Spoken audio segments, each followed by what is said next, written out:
Hello बच्चों, चलिए दिए गए प्रश्न को समझते हैं। CD और GH क्रमशः कोण ACB और कोण EGF के ऐसे समद्विभाजक हैं कि बिंदु D और H क्रमशः त्रिभुज ABC और त्रिभुज FEG की भुजाओं AB और FE पर स्थित हैं। त्रिभुज ABC समरूप है त्रिभुज FEG के, तो दर्शाना है त्रिभुज DCA समरूप होगा त्रिभुज HGF के।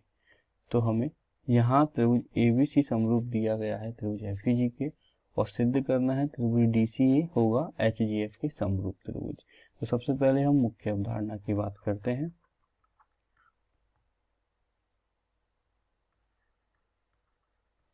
मुख्य अवधारणा के अनुसार समरूप त्रिभुजों के संगत कोण बराबर होते हैं एवं उनकी संगत भुजाएं समानुपात में होती हैं।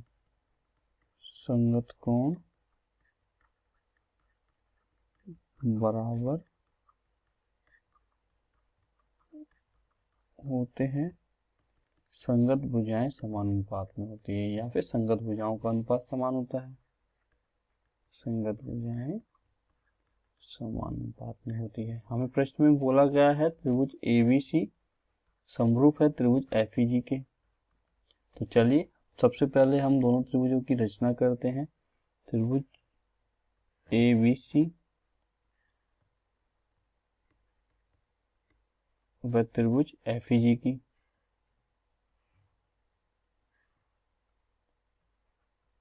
FEG की, जहाँ पे कोण ACB का समद्विभाजक और कोण FEG का समद्विभाजक क्रमशः AB और EF भुजा पर मिलता है बिंदु D और H पर। तो सबसे पहले कोण समद्विभाजक बनाते हैं।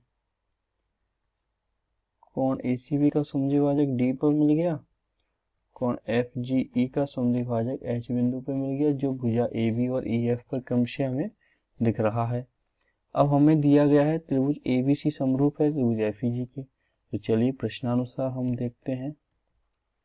प्रश्नानुसार हमें दिया गया है त्रिभुज ABC समरूप है त्रिभुज FEG के। हमें पता है समरूप त्रिभुजों के संगत कोण बराबर होते हैं। समरूप त्रिभुज के संगत कोण बराबर होते हैं।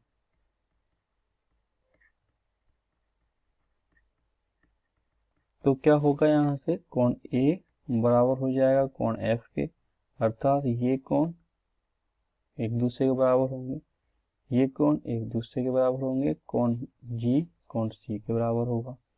तो यहाँ से हम लिख देंगे कोण A बराबर कोण F, कोण B बराबर कोण E और कोण ACB बराबर कोण FGE। ये हमारा समीकरण 1, ये समीकरण 2, ये समीकरण 3।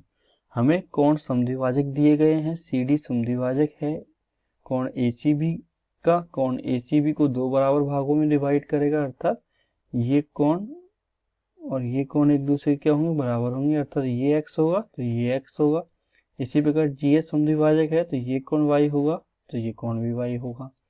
तो यहाँ से हम क्या लिख सकते हैं, कोण हम लिख सकते हैं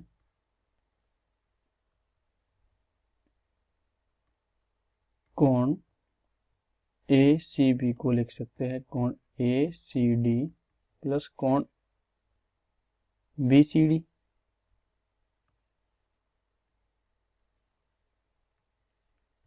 कोण BCD, ये दोनों है x प्लस x अर्थात 2x। कोण ACB 2x आया है, तो x बराबर क्या आ जाएगा, 1/2 कोण ACB। x क्या है हमारा, x है कोण BCD, या फिर आप बोल दो कोण ACD बराबर 1/2 कोण ACB। इसी प्रकार क्या हो जाएगा, इसी प्रकार त्रिभुज EFG से भी हमें चीजें प्राप्त हो जाएंगी। कोण FGE बराबर हो जाएगा 2y। तो EFG EGH एवं FGH क्या हो जाएगा, y।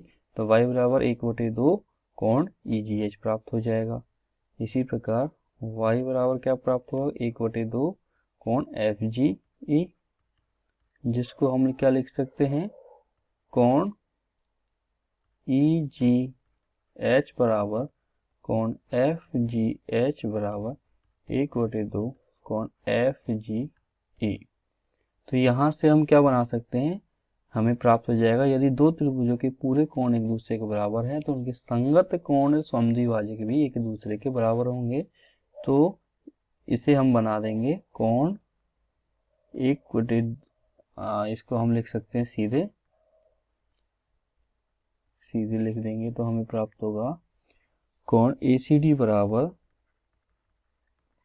कोण FGH, अर्थात कोण ACD ये वाला कोण ये किस कोण के बराबर होगा, इसी प्रकार कोण BCD बराबर हो जाएगा कोण EGH के। कोण BCD बराबर हो जाएगा कोण EGH। ये समीकरण 4, ये समीकरण 5, समीकरण 4 और 5 हमें प्राप्त हुए हैं कोण समद्विभाजक।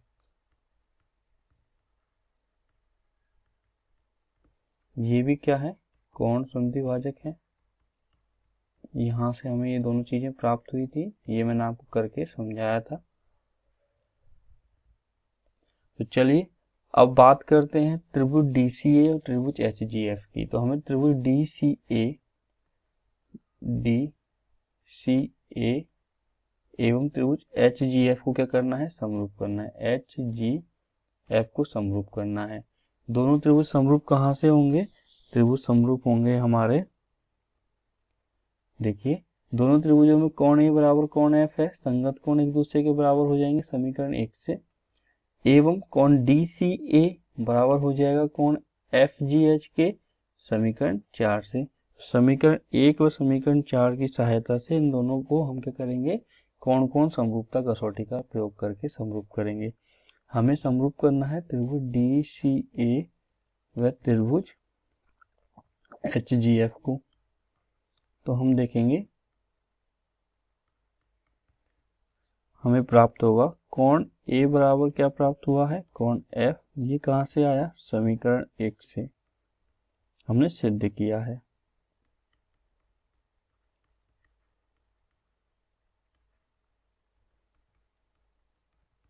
इसी प्रकार हमें प्राप्त हुआ है समीकरण 4 से कोण समद्विभाजक बराबर होंगे, अर्थात कोण ACD बराबर होगा कोण FGH के। ये समीकरण 4 से प्राप्त हुआ है।